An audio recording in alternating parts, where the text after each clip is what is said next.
Hey guys, welcome to the Buck Brief. Conn Carroll joins us now. He is commentary editor at the Washington Examiner and has a new book out, very timely, Sex and the Citizen, which is how the assault on marriage is destroying democracy. Interesting.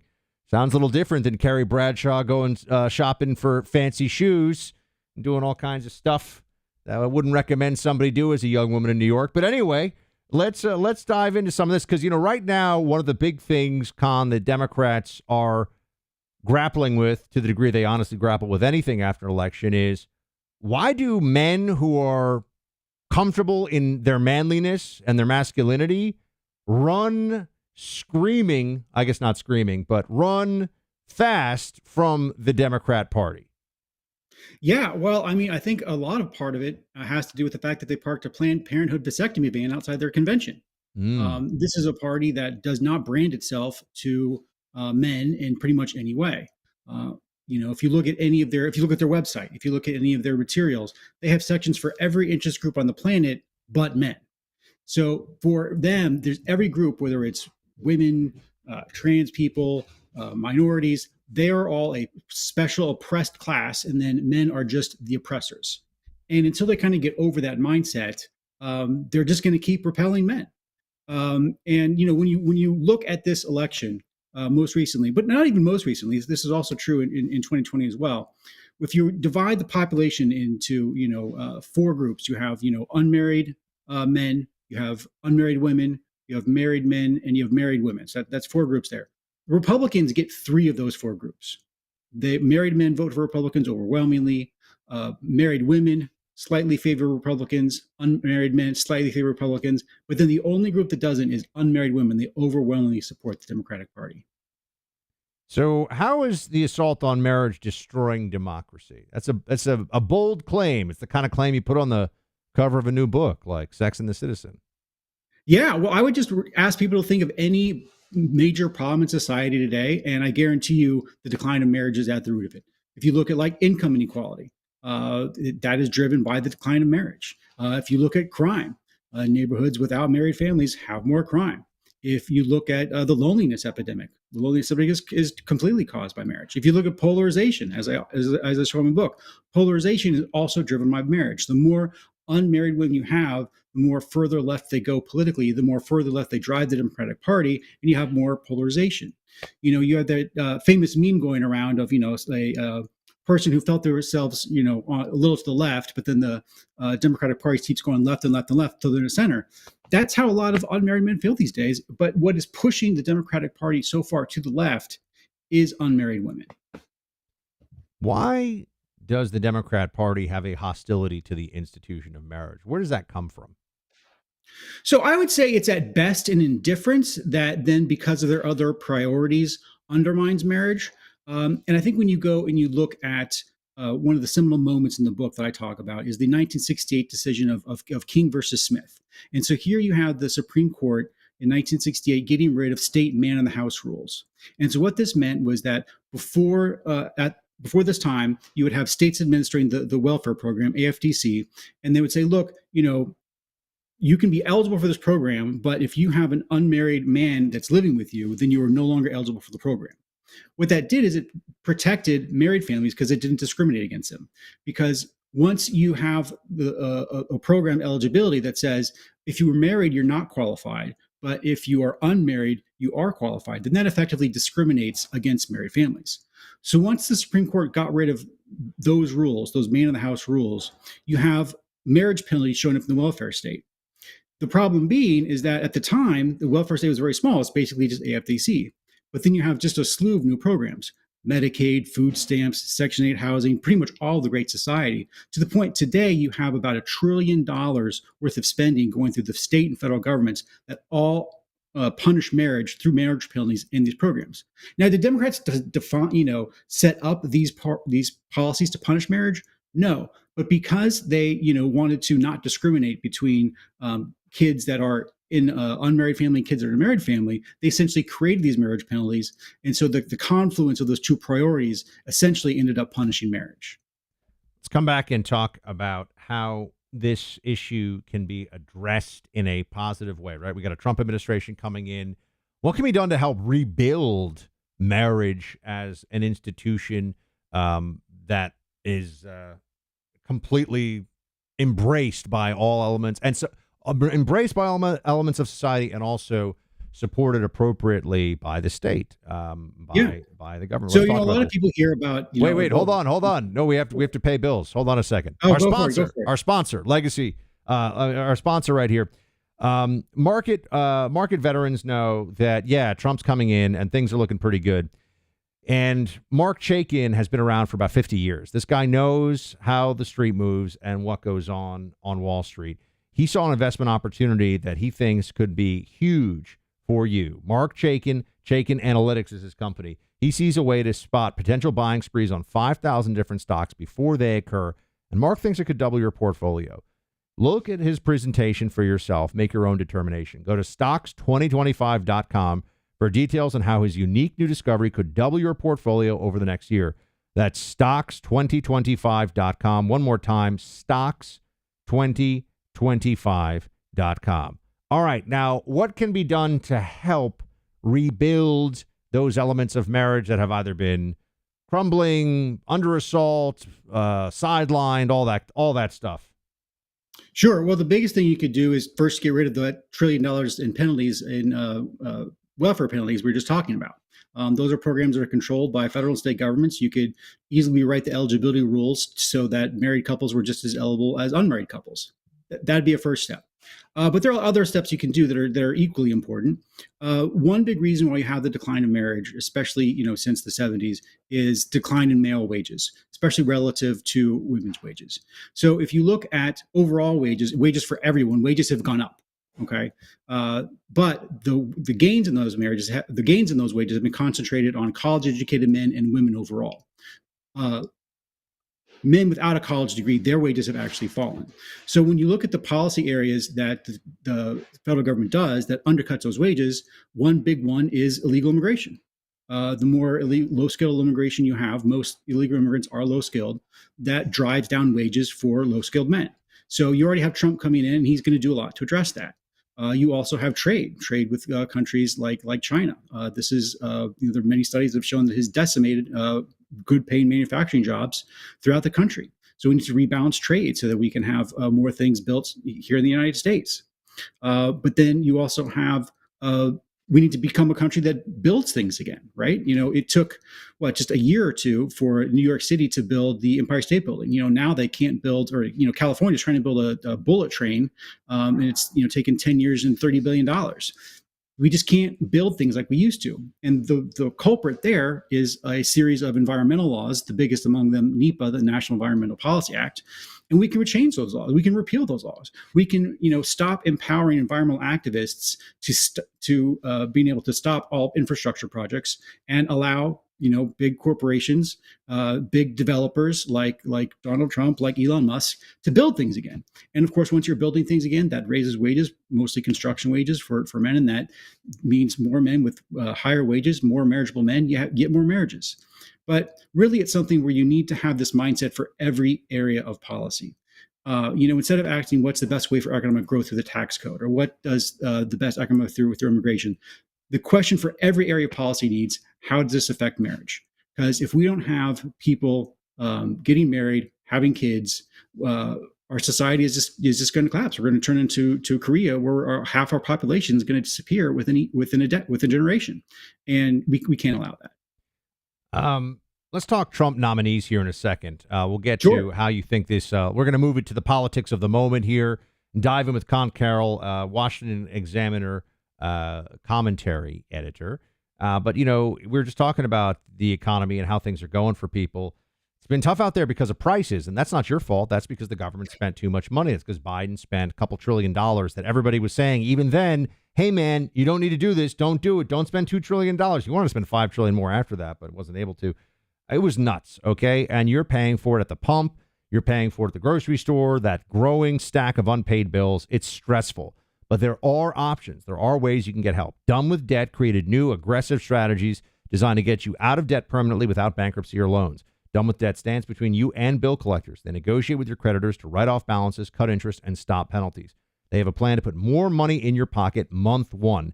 And Done with Debt is accepting clients right now, but you need to hurry because some of their debt strategies are time sensitive. You don't want to miss out. Let Done with Debt help you make your money yours again. Visit donewithdebt.com or call 888-322-1054 right now. Chat with one of their debt relief strategists for free. Go to donewithdebt.com. That's donewithdebt.com. All right, what do you think about the new team that's coming in, and specifically swamp taming, swamp tackling, swamp draining, whatever you want to call it? Are you optimistic? How do you think that will work? Like, how do you see things here a couple of months before it gets put into action? I'm cautiously optimistic. I'll be honest with you. I'm not a huge fan of Gates. I think he's a little chaotic. Not a huge fan of RFK. But I think on the other hand, there are some highlights. Look, you've got I think Burgum's an excellent choice for Secretary of Interior. I think Wright's an excellent choice for Energy Secretary. I think Lee Zeldin's great at EPA. In your last ad, you were coming in talking about gas prices and inflation. You want to get energy costs down. That is a great trio right there, because you need Burgum to open lands for development. You need Burgum to open lands for rare earth minerals, so we can build batteries and everything else in this country again. Over at energy, you need Wright to preside over a renaissance of nuclear energy, so we can actually start recycling nuclear fuel. And you have all these tech companies that are dying to start building nuclear reactors again so they can power AI. Wright's the guy to do that. And then you have Lee Zeldin at EPA, who should be able to undo Biden's electrical vehicle mandate, undo Biden's power plant rule, which makes energy more expensive for all of us and makes the grid more unreliable. These three guys, they're competent. They should be approved before Trump gets sworn in, and they'll hit the ground running. And prices will come down for gas, which means come down for everything else as well. Yeah, no, I think that it's funny. The economic side of this, I think, is almost taken as a given, right? Meaning that expectations are high for the Trump team to do good things on energy, good things on taxes, good things on regulation, right? I mean, I'm maybe I shouldn't, but I am very optimistic about that, almost to the point of it's an expectation, and maybe that's a little bit unfair to the incoming team because that's all really big stuff. The places where I see this becomes, I don't know if it could be the administration's Waterloo or Maginot Line or, whatever historical analogy you want to use, is on the deportations and on the DOGE, Department of Government Efficiency. Let's start with DOGE, and I'll talk deportations with you in a second. I mean, do you think that, are they really going to try to get rid of the Department of Education wholesale? Are they going to, one, take action on, and two, be able to complete the action of dramatically cutting the federal bureaucracy itself? What do you think? I mean, the short answer is no. I mean, look, we already have a GAO, a Government Accountability Office, that, kind of oversees and looks for waste within the federal government. That is an entity that has existed for a while, has a large staff, has congressional power, authority, and funding. DOGE will have none of those things. I think at best, at the end of the day, Musk and Ramaswamy can issue a report and send it to Congress and say, hey, when you pass next year's appropriations bills, could you include these recommendations in it? But other than that, I'm just not seeing what legal authority they have to do anything. Well, can the president, it's funny. I guess I kind of work in politics and government for a living. I think that's fair to say. And I don't even know the answer. I think so. I don't even know the answer to this myself. I remember when I was in the CIA, I was told that I think the director had the authority, meaning the CIA director had the authority to fire any CIA employee on a one-off. Basically be like, you are, like, he could just fire somebody. Mm-hmm. And I would assume that would then extend to the commander-in-chief, the head of the executive branch.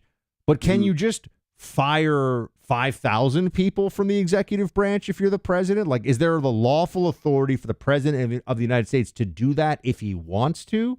I honestly don't know. I'm wondering. So, I mean, the short answer is no, right? There's unions, protections, regulations on the proper way of dismissing people. It all takes time.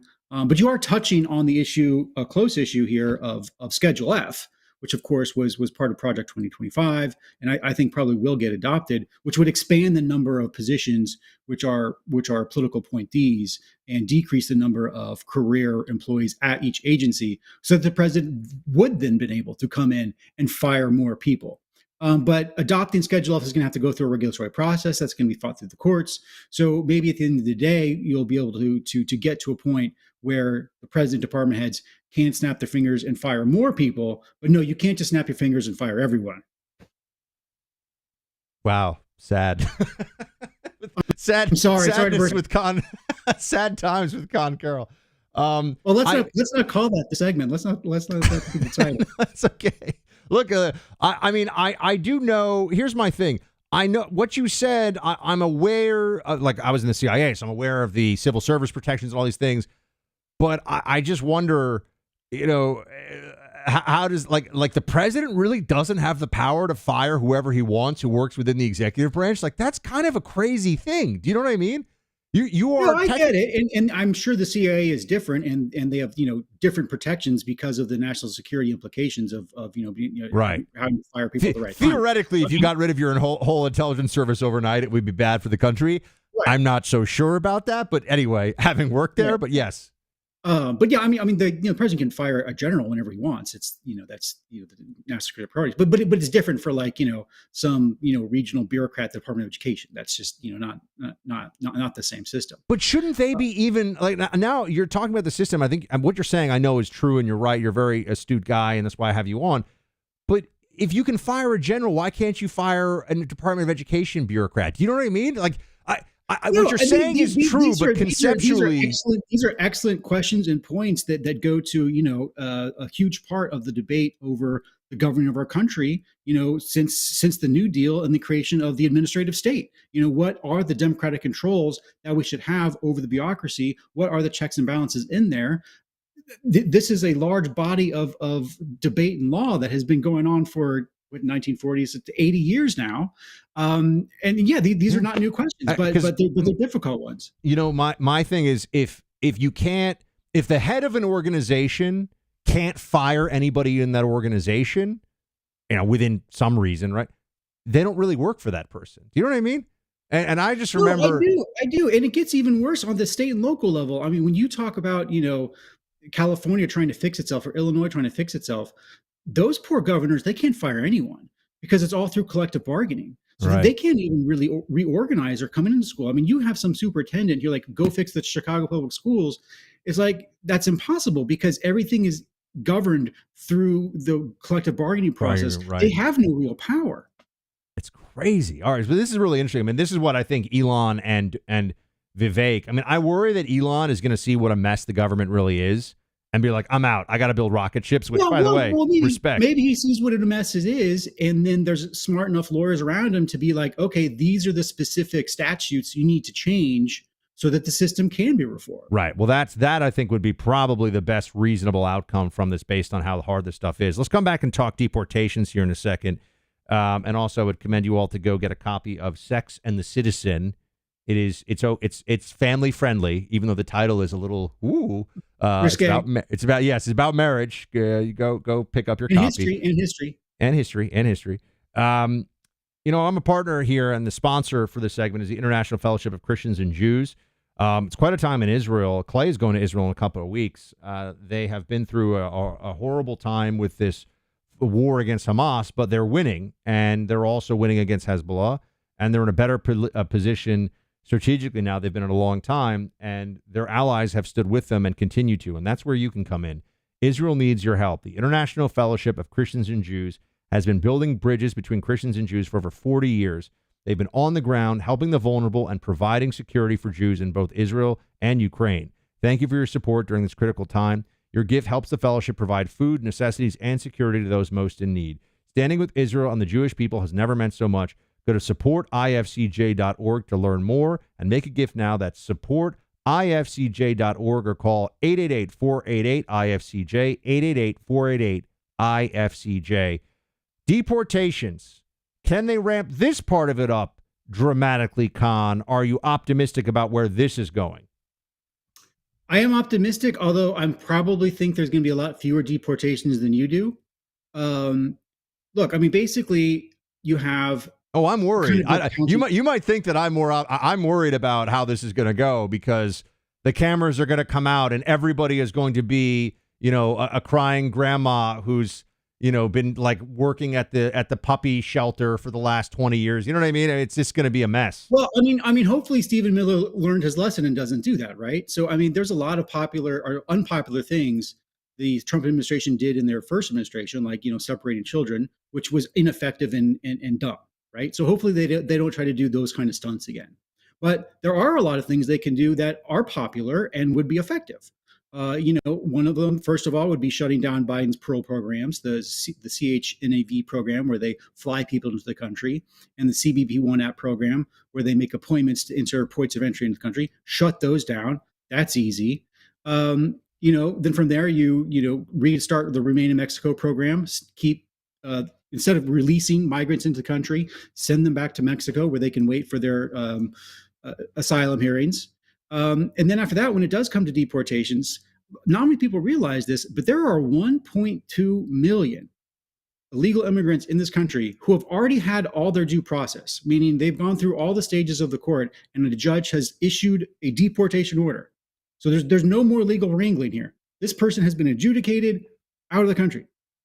There are 1.2 million of those illegal immigrants just floating around this country. We normally only deport about 200,000 people a year. So it's going to, if we even doubled the amount of people we deport a year, we could spend 4 years just on that 1.2 million backlog. And we're not even separating families yet. These are going to be mostly criminals, right? So it's not going to be grandma at the puppy store, right? It's going to be Uncle Julio who has 4 DUIs and a shoplifting conviction, right? These are not going to be super sympathetic figures. So the other part of this, which I think Trump would be very wise to do, is look at all the Democratic governors and mayors coming out now saying, we're not going to cooperate. Fantastic. Let's fight them, every single one of them, in court and in Congress, and make them defend the Julio the Ibarras of the world who killed Laken Riley. Make them defend all the criminal illegal immigrants that have raped and murdered and stolen from their citizens. Make them defend those people. And all Trump has to say is, look, all I'm trying to do is pick up the criminals and fly them back home, and these Democrats are stopping me. And that's not a heavy lift. That doesn't involve mass deportation camps, mass detention camps. It just means ramping up the existing detention centers and going after that criminal element. Yeah, that's all you need to do. Well, yeah, if you got rid of that, if you deported that 1.2 million, that would be a massive success, actually. And I think it is achievable. By the way, maybe it will take a couple of years, but I think it's achievable. I think I convinced you. Yeah. Bear Creek Arsenal, my friends. Bear Creek Arsenal makes fantastic firearms. Highly recommend you go check them out. I just had them out at the range this past weekend. I had the BC-15, which is their AR-15. I had the Grizzly, which is their 9mm pistol. And they're phenomenal. They're accurate. They feel great in your hands. They're well constructed. And the price is unbeatable. The best value firearm on the market right now is Bear Creek Arsenal. The Grizzly, that 9mm pistol that I have, retails for $295. I mean, under $300 for an incredibly accurate, excellent 9mm pistol that you're going to make a mainstay of your own arsenal at home.